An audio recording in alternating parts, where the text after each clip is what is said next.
సూర్యాపేట జిల్లాలో అక్రమంగా రేషన్ బియ్యం తరలిస్తున్నటువంటి నిందితులను జిల్లా ఎస్పీ రాహుల్ హెగ్డే మీడియా ముందు ప్రవేశపెట్టారు. ఖమ్మం నుండి హైదరాబాద్ కు తరలిస్తున్న 12 లక్షల రూపాయల విలువైన 30 టన్నుల పీడీఎస్ రేషన్ బియ్యాన్ని సూర్యాపేట జనగాం క్రాస్ రోడ్డు వద్ద పోలీసులు పట్టుకున్నారు.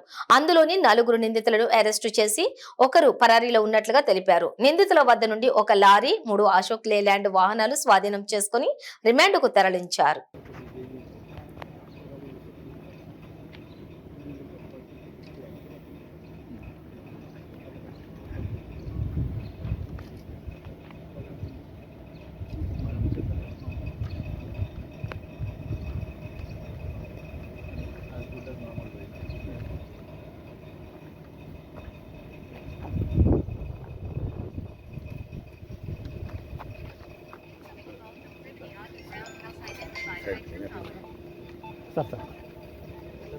కేజెస్ పైన నిఘా పెడుతూ మనకు ఒక ఇన్ఫర్మేషన్ వస్తుంది. జనగాం క్రాస్ రోడ్ దగ్గర ఒక లారీ వస్తుంది అని ఆ వెహికల్ చెకింగ్ చేస్తున్న ఆఫీసర్స్ లారీ పట్టుకుంటారు.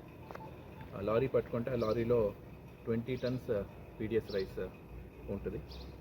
అట్లనే దాన్ని ఇన్వెస్టిగేషన్ చేసి ముందుకు తీసుకొని వెళ్తే పూసుమంచి అక్కడ కూడా 2 డంప్ ఉంది అని ఇన్ఫర్మేషన్ వస్తుంది. అక్కడ వెళ్ళి 2 డంప్ రికవరీ చేయడం జరిగింది. దాంట్లో 10 టన్స్ పీడిఎస్ రైస్ రికవర్ అయింది. 3 వెహికల్స్ యూజ్ చేసిన వెహికల్స్ కూడా సీజ్ చేసాం. సో దీంట్లో మొత్తంగా 5 అక్యూజ్డ్ ఉన్నారు. ఒక అక్యూజ్డ్